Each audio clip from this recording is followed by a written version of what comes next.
데살로니가전서 5장입니다. 제가 가지고 있는 성경 333면에 있는 데살로니가전서 5장 12절에서 22절까지 한 절씩 교독하도록 하겠습니다. 데살로니가전서 5장 12절에서 22절 말씀, 제가 먼저 12절 봉독합니다. 형제들아, 우리가 너희에게 구하노니 너희 가운데서 수고하고 주 안에서 너희를 다스리며 권하는 자들을 너희가 알고 그들의 역사로 말미암아 사랑에서 가장 귀히 여기며 너희를 의논하노라. 또 형제들아, 너희를 권면하노니 게으른 자들을 공개하며 마음이 약한 자들을 격려하고 힘이 없는 자들을 붙들어주며 모든 사람에게 오래 참으라. 삼가 누가 누구에게든지 악으로 악을 갚지 말게 하고 서로 대하든지 모든 사람을 대하든지 항상 선을 다하라. 함께 읽겠습니다. 항상 기뻐하라. 쉬지 말고 기도하라. 범사에 감사하라. 이것이 그리스도 예수 안에서 너희를 향하신 하나님의 뜻이니라. 성령을 소멸하지 말며 예언을 멸시하지 말고 범사에 헤아려 좋은 것을 취하고 악은 어떤 모양이라도 버리라. 아멘. 오늘도 함께 읽은 본문의 말씀을 통해서 하나님이 주신 생명의 말씀 함께 나누도록 하겠습니다. 오늘 모처럼만의 날이 이렇게 좀 환합니다. 창문을 통해서 이렇게 햇볕도 많이 들어오고 하는데, 저와 여러분들이 하나님의 말씀 받을 때도 좀 이 같은 마음이었으면 좋겠습니다. 밝은 마음, 환한 마음, 또 좋은 마음밭을 가지고 하나님의 말씀 경청하고 또 그 말씀 우리의 마음 가운데 잘 뿌려질 수 있는 복된 말씀이 되게 해달라는 그런 기도하는 마음으로 함께 말씀을 나누었으면 좋겠습니다. 여러분, 데살로니가전서 5장 12절에서 마지막 절까지는 데살로니가 성도들을 향한 권면이 있고, 그리고 마지막에 끝 인사가 있습니다. 권면의 내용들을 보면은 적지 않은 권면들이 있기 때문에 한 번에 그 말씀 다 나누지 않고 좀 나누어서 함께 말씀을 보도록 하겠습니다. 먼저 바울은 교회에 있는 그 지도자들과 성도들을 향해서 서로 화목할 것을 말씀을 합니다. 한번 12절과 13절 말씀 보십시오. 형제들아, 우리가 너희에게 구하노니 너희 가운데서 수고하고 주 안에서 너희를 다스리며 권하는 자들을 너희가 알고 그들의 역사로 말미암아 사랑 안에서 가장 귀히 여기며 너희끼리 화목하라. 여러분, 12절에 보면은 너희 가운데서 수고하고 주 안에서 너희를 다스리며 권하는 자들이 있는데, 이들은 한마디로 교회의 지도자들이라고 말할 수 있습니다. 여러분, 바울이 데살로니가에 얼마 동안 있었는가? 지난번에 말씀드린 것처럼 어떤 사람은 3주 혹은 어떤 사람은 길게 잡아야 3개월 정도밖에 있지 않았기 때문에 교회의 장로와 같은 리더들을 세우지 못하고 데살로니가를 떠나오게 됩니다. 그런데 이후에 데살로니가 교회는 아마도 자체적으로 성도들 가운데 신심이 있는 사람, 믿음이 있는 사람들을 세워서 그들로 하여금 교회와 성도들을 섬기게 했던 것 같습니다. 여러분, 어느 교회나 다 마찬가지일 텐데 모든 성도들이 지도자들의 말에 다 듣고 순종하는 것은 아닙니다. 정말 그랬으면 좋겠는데 현실은 그렇지가 않습니다. 리더들이 아무리 가르치고 권면해도 순종하지 않는 사람들이 있기 마련이고, 오히려 리더들과 그 사람들 사이에 좋지 않은 마음도 생길 수가 있습니다. 여러분, 데살로니가 교회도 마찬가지입니다. 지금 바울이 리더들과 성도들을 향해 서로 화목하라는 말씀을 준 것은 그 이면에 교회 리더들과 성도들 사이에 불화가 있었음을 알 수 있습니다. 어떤 불화가 있었을까요? 여러분, 성경이 구체적으로 그 내용을 소개하지 않기 때문에 알 수는 없지만은 그럼에도 우리가 생각해 볼 수 있는 것은 전에 말씀을 드린 것처럼 데살로니가 성도들 중에는 잘못된 종말론을 가지고 있는 성도들이 있었습니다. 그리고 이들이 교회와 다른 성도들에게 적지 않은 피해를 주고 있었습니다. 이에 교회의 리더들은 그들을 향해서 하나님의 말씀을 가지고 교훈하고 책망하면서 그들이 잘못된 자리에서 다시금 하나님께로 그리스도에게로 돌아올 것을 촉구하는 가르침을 했을 것입니다. 근데 그럼에도 이들은 리더들의 말을 듣고 순종하지 않고 계속해서 문제를 일으켰던 것 같습니다. 이에 바울은 디모데를 통해서 이 같은 소식을 접하고 나서 성도들에게 말하기를 교회의 성도들은 리더들을 정말 귀하게 여기면서 그들의 가르침을 잘 받아서 서로 화목할 것을 말씀을 합니다. 여러분, 여기 이 화목이라는 단어요, 헬라어로는 에이레네로 되어 있습니다. 에이레네의 본래의 뜻은 하나가 되다, 연합하다 라는 뜻을 가지고 있습니다. 이 에이레네를 한글 성경에서는 번역할 때 몇 가지 단어로 번역을 했는데 화목, 평안, 평화 이런 단어들로 번역을 하게 됩니다. 그러니까 에이레네의 의미는 여러 갈래로 나누어져 있던 것이 하나가 될 때 비로소 그 안에 참된 평안이 있고 화목함이 있다라는 말씀입니다. 여러분, 창세기에 보면은 하나님이 천지 만물을 만드시고 마지막 날에 아담을 만드시게 됩니다. 근데 하나님이 아담을 보실 때 아담이 홀로 있는 것을 좋지 않게 생각해서 하루는 아담을 깊이 잠들게 하십니다. 그리고 아담의 갈빗대 하나를 취해서 그것을 가지고 여자를 만들게 됩니다. 그러니까 아담 한 사람이 둘이 되었습니다. 근데 성도 여러분, 하나가 둘이 되었다고 그래가지고 그 안에 평안이 있는 것이 아니라 이 둘이 하나가 될 때요, 진정한 의미에서의 평안이 있음을 말씀합니다. 한번 이 말씀 보십시오. 창세기 2장에 이런 말씀이 있습니다. 이러므로 남자가 부모를 떠나 그 아내와 연합하여 둘이 한 몸을 이룰지로다. 이러므로 남자가 부모를 떠나 그 아내와 연합하여 둘이 한 몸을 이룰지로다. 여러분, 이 말씀에 보면은 연합이라는 단어가 나오는데 이 연합이라는 히브리 단어를 헬라어로 번역할 때 바로 에이레네로 번역을 합니다. 그러니까 하나가 둘이 될 때 평안이 있는 것이 아니라 그 둘이 연합을 할 때, 그 둘이 하나가 될 때 진정한 의미에서의 평안함이 있음을 말씀해 줍니다. 그리고 이 같은 사실은 우리 주변에서도요, 어렵지 않게 발견할 수 있습니다. 여러분, 결혼한 부부가 있습니다. 근데 이 부부의 마음이 만약에 따로따로 있으면, 남편의 생각 다르고 아내의 생각이 다르다고 하면은 이 둘 사이에는 진정한 평안함이 없습니다. 그러나 이 부부가 같은 마음을 가지고 같은 몸을 공유하게 되면은 비록 그들이 가난하거나 어렵게 산다 할지라도 그 둘 사이에는 진정한 평안이 있습니다.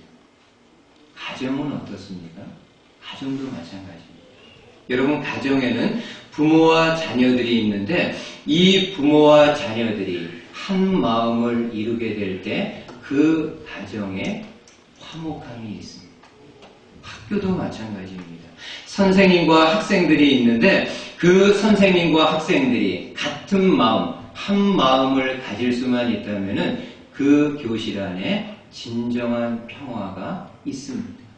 일하는 일터도 마찬가지입니다. 노사가 있는데 이 노사가 다투지 않고 서로 대립하지 않고 같은 마음을 가지고 한 방향을 가지고 나아가게 되면은 그 일터 안에는 진정한 의미에서의 평화가 있습니다. 여러분, 주님의 몸된 교회도요, 마찬가지입니다. 이 교회 공동체에 저와 여러분들이 있는데, 성도님들이 있는데, 성도님들이 그리스도 예수 안에서, 성령 안에서 한 마음을 갖게 되면은 이 교회 안에 평화가 있습니다. 목회자가 장로들과 다투지 않고, 목회자가 지도자들과 대립하지 않고, 같은 마음을 가지고, 같은 방향을 가지고 나아가게 될 때, 그 교회 안에는 진정한 평화가 있습니다. 바라기는 저와 여러분들이 섬기는 교회가 그러한 화목한 공동체, 평안함이 넘치는 그러한 공동체가 되기를 주님의 말씀으로 축복을 드립니다. 저는 이 내용 보면서 개인의 신앙생활도요, 저와 여러분들의 신앙생활도 마찬가지라고 생각을 합니다. 여러분, 요한복음에 보면은 주님이 이런 말씀을 하시게 됩니다. 많이 알려진 말씀인데 한 번 더 보십시오. 요한복음 14장. 평안을 너희에게 끼치노니 곧 나의 평안을 너희에게 주노라. 내가 너희에게 주는 것은 세상이 주는 것과 같지 아니하니라. 너희는 마음에 근심하지도 말라. 두려워하지도 말라. 평안을 너희에게 끼치노니 곧 나의 평안을 너희에게 주노라. 내가 너희에게 주는 것은 세상이 주는 것과 같지 않다. 여러분, 주님은 우리에게 평안을 주신다라고 말씀을 하는데 여기 나와 있는 평안이 바로 에이레네로 되어 있습니다. 그리고 주님이 주시는 평안함은 세상이 주는 그 어떤 것과 감히 비교할 수 없다라고 말씀을 합니다. 그러면은 저와 여러분들이 어떻게 하면은 이 주님이 주시는 평안함을 경험하고 맛볼 수 있을까? 우리 주님은 말씀을 통해서 분명히 내가 너희에게 이 평안함을 준다라고 말씀하셨는데 저와 여러분들이 이 땅 살아가면서 신앙생활하면서 어떻게 하면은 세상이 주는 것과 같지 아니하다고 하시는 이 주님의 평안, 에이레네를 경험할 수 있을까? 경험할 수 있습니다. 그것은 바로 주님과 하나가 되는 것입니다. 여러분, 저와 여러분들이 그리스도 예수 안에서 하나 될 때, 하나님 품 안에서 하나가 되어질 때 하나님만이 주실 수 있는, 우리 그리스도께서만이 주실 수 있는 참된 평안함이 우리 심령 가운데 흘러넘치게 됩니다. 그리고 그 평안함으로 인해서 절망과 좌절 가운데 있었던 성도들은 다시금 힘을 얻어서 그 자리에서 딛고 일어날 수 있는 영적인 힘을 얻게 됩니다. 주님과 하나 될 때. 여러분, 이 내용을 조금 더 좀 저희가 이해할 수 있게 좀 이런 이야기를 좀 한번 하도록 하겠습니다. 캥거루 케어라는 말이 있습니다. 아마 여러분들이 많이 들어보셨던 용어일 텐데, 캥거루가 자기 새끼를 자기 배에다가 품고 이렇게 이제 키우는 것처럼 부모님들이, 특별히 어머님들, 특별히 엄마가 자기 아기를 가슴에다가 이렇게 품고 양육하는 것을 이야기를 합니다. 여러분, 실제로 2010년에 호주에 있는 시드니 병원에서 쌍둥이 아이가 태어나게 됩니다. 근데 이 아이들은 엄마가 아이를 임신한 지 6개월 만에 태어난 미숙아들입니다. 두 아이가 태어났는데 900g 미만으로 태어난 미숙아들입니다. 근데 다행히 남자와 여자가 태어났는데요. 여자아이는 그럼에도 건강한 몸을 가지고 있었지만은 남자아이는 호흡곤란증을 겪게 됩니다. 의사가 곧바로 소생술을 했지만은 결국에는 이 남자아이를 살리지 못하게 됩니다.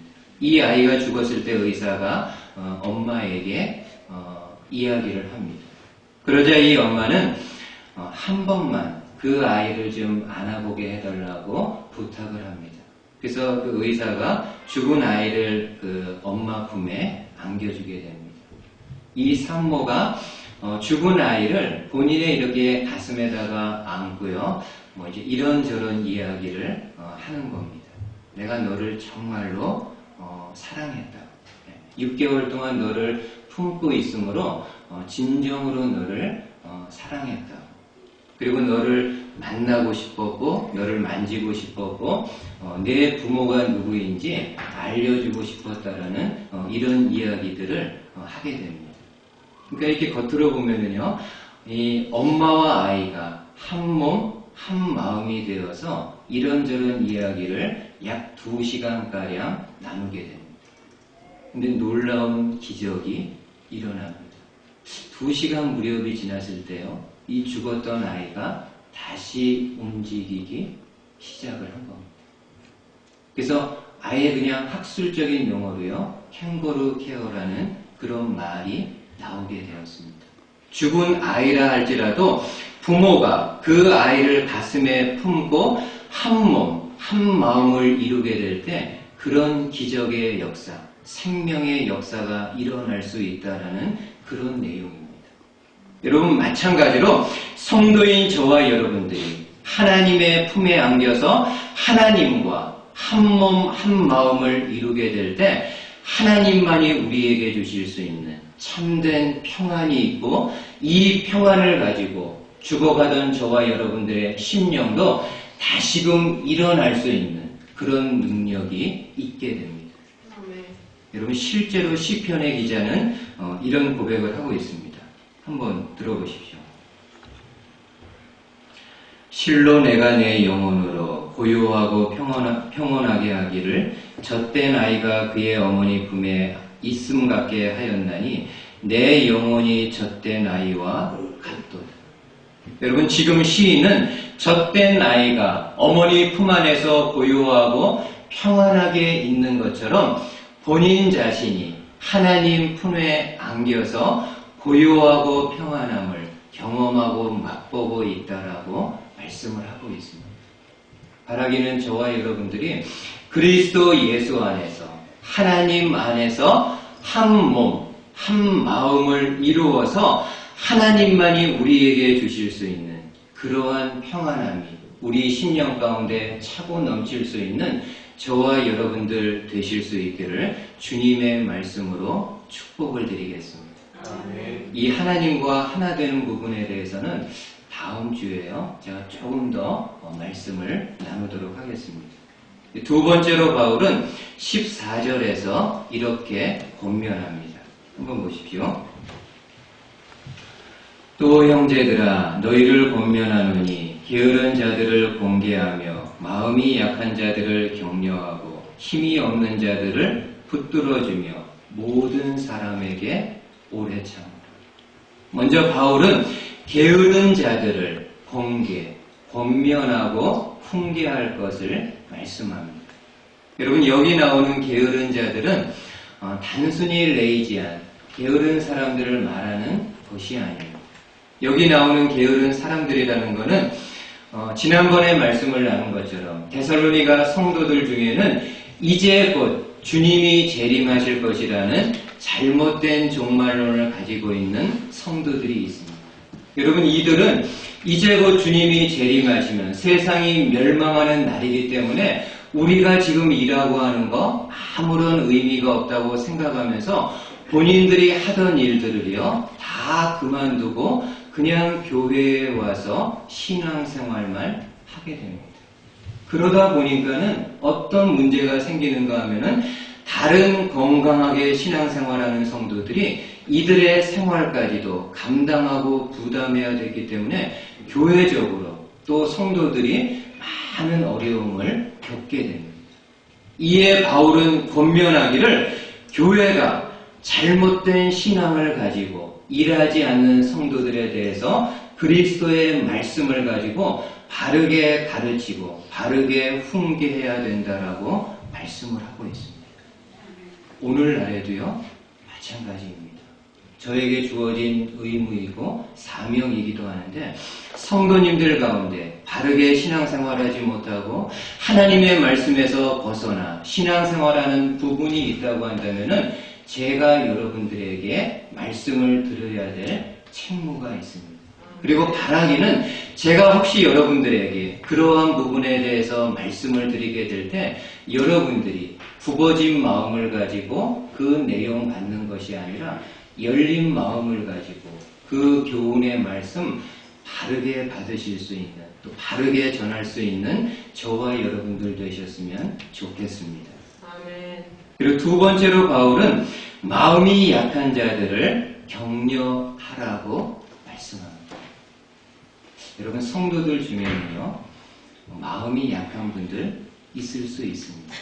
이 마음이 약한 분들은 어떤 작은 일에도 상처를 받을 수 있고, 혹은 어떤 어려움을 겪었을 때 다른 사람에 비해서 크게 마음으로 근심하면서 어려움을 겪을 수가 있습니다. 그때 함께 신앙생활하는 성도들이 그를 향해서 할 수 있는 것은 격려의 말을 아끼지 말라고 말씀합니다. 여러분, 맞는 말씀이죠. 이 사람 몸이 아플 때는요, 약을 먹는다라든지 혹은 주사를 맞으면 어느 정도 회복이 됩니다. 그런데 마음이 약해서 마음의 상처를 받은 사람에게 가장 좋은 약은요, 선한 말과 같은 격려의 말들을 아끼지 않는 겁니다.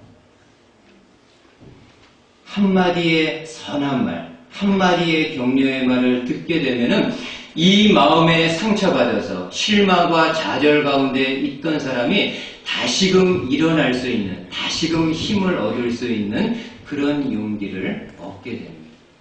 여러분, 우리 옛말에도 한마디 말이 천냥빚을 갚는다라는 그런 말이 있지 않습니까?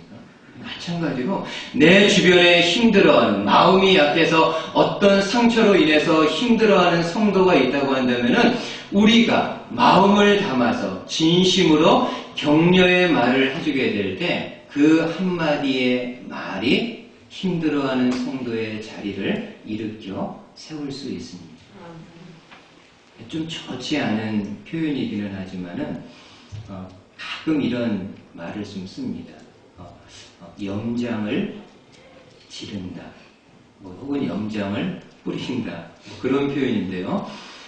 염장에서 그 염자가 소금 염자입니다. 제가 알기로는 염장을 이렇게 뿌린다라는 것은 옛날 사람을 고문할 때 생겼던 말이라고 제가 알고 있습니다. 옛날에 사람을 이렇게 이제 고문할 때 몸에 상처가 나지 않습니까? 그러면 그 상처를 더 가중시키기 위해서 그 상처에다가 소금을 뿌리는 겁니다. 그러면은 얼마나 더 그게 고통스럽겠습니까? 그래서 아마 나온 말이 염장을 지르다, 염장을 뿌리다, 그런 표현인 것 같습니다. 저와 여러분들이 하는 말 가운데 그런 말이 있을 수도 있습니다. 어떤 성도가 마음에 상처를 가지고 있는데 우리가 아무 생각 없이 내뱉은 한마디의 표현이나 한마디의 단어가 그 성도에게는 염장이 되어서 그 아픔이 더 힘들어질 수도 있습니다. 바라기는 저와 여러분들이 내 주변에 심령으로 힘들어하고 마음의 상처를 받아서 어려운 가운데 있는 성도라고 한다면은 바로 이야기하는 것이 아니라 어떤 이야기를 해주는 것이 이 성도를 다시금 일으켜 세울 것인가를 하나님의 지혜를 구하면서 정말 그를 다시금 용기 있게 일어나게 할 수 있는 선한 말, 격려의 말을 해줄 수 있는 그런 성도님들 되실 수 있기를 주님의 말씀으로 축복을 드립니다. 그리고 바울은 힘이 없는 자들은요, 붙들어 주라고 권면합니다. 여러분 성도님들 가운데 육체의 질병이나 혹은 경제적인 어려움으로 인해서 많이 힘들어하는 성도들이 있을 수 있습니다. 그때 바울은 성도들이 그가 쓰러지지 않도록 도와주며 함께 옆에 있어서 붙들어 줄 것을 말씀합니다. 근데 그러면서요, 그 마지막 절에 뭐라고 말씀하나요? 모든 사람에게 오래 참으라. 모든 사람에게 오래 참으라. 여러분, 모든 사람입니다. 내가 좋아하는 사람에게는 오래 참고 내가 싫어하는 사람에게는 참지 못하는 그런 것이 아니라 모든 사람에게 오래 참을 것을 이야기합니다. 게으른 성도들, 마음이 약한 성도들, 힘이 없는 성도들을 보면서 오래 참을 것을 이야기합니다. 여러분, 어찌 보면은 이 오래 참는 것은 이 모든 것들을 가능케 할 수 있는 그러한 원동력이 아닌가 생각을 합니다. 여러분, 교회 안에 있는 게으른 사람들을 향해서 하나님의 말씀을 가지고 교훈하고 책망한다 할지라도 그들의 삶의 태도가 하루아침에 바뀔 수 있는 것이 아니기 때문에 정말 오래 참는 마음이 없으면은 그들을 교훈하고 책망할 수 없습니다. 마음이 약한 성도들, 정말 오래 참는 마음이 없다고 한다면은 지속적으로 그들에게 그러한 격려의 말을 줄 수가 없습니다. 힘이 없는 성도들을 향해서 정말 오래 참는 마음이 없다고 한다면은 금방 어느 정도 하다가 멈출 수밖에 없는 것이 저와 여러분들의 모습입니다. 그러기에 지금 바울은 모든 사람들을 향해서 오래 참을 것을 이야기합니다.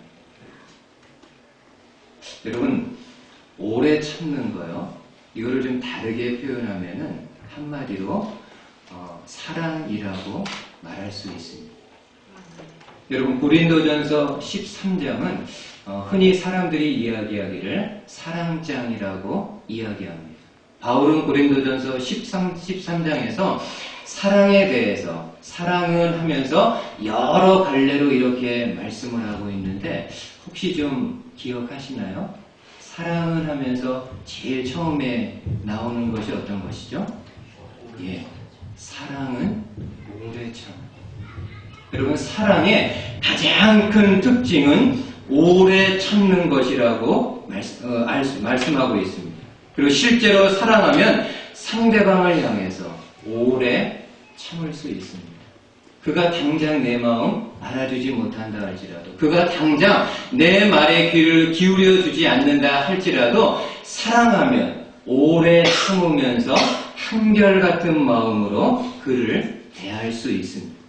지금 바울은 데살로니가 성도들에게 아주 중요한 말씀을 해주고 있습니다.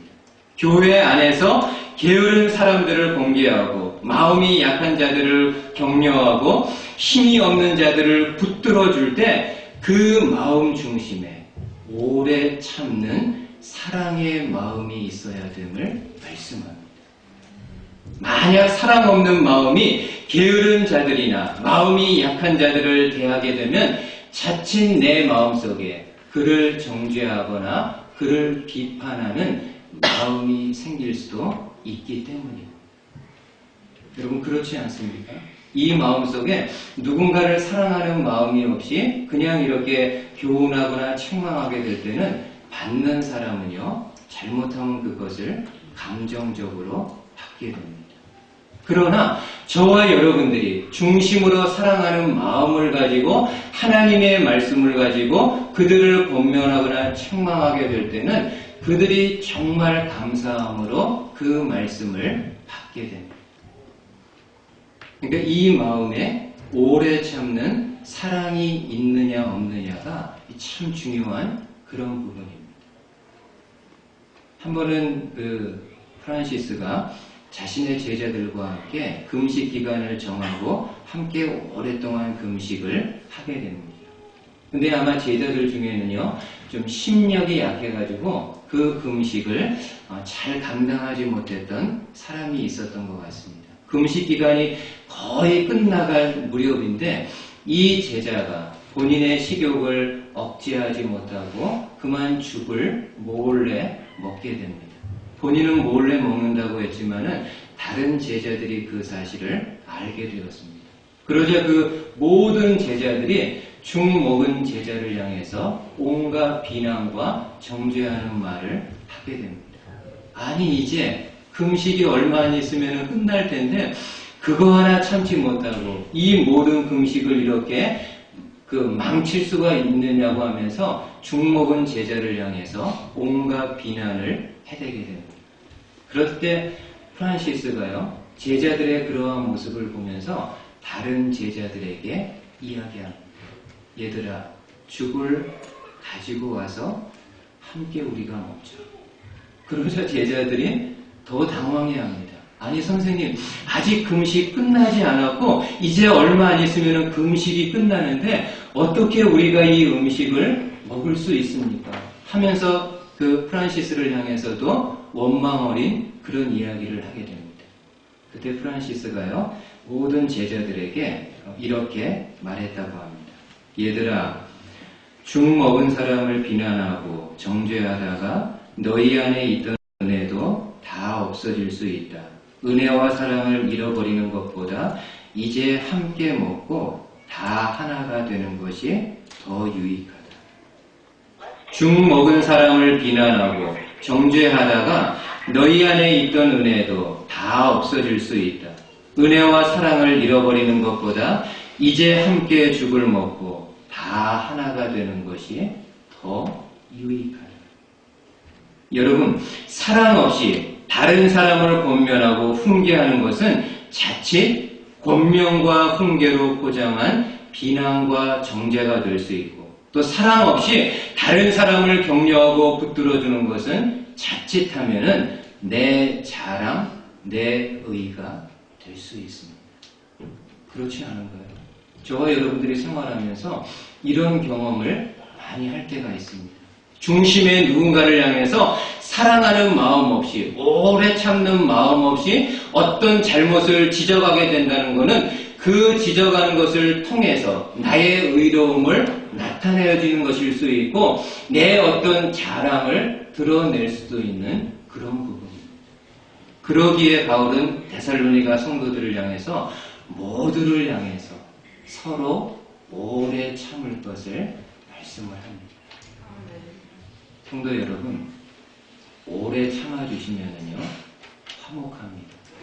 아까 제가 처음에 화목에 대해서 이야기했는데, 화목의 가장 좋은 비결은요, 오래 참아주는 것입니다.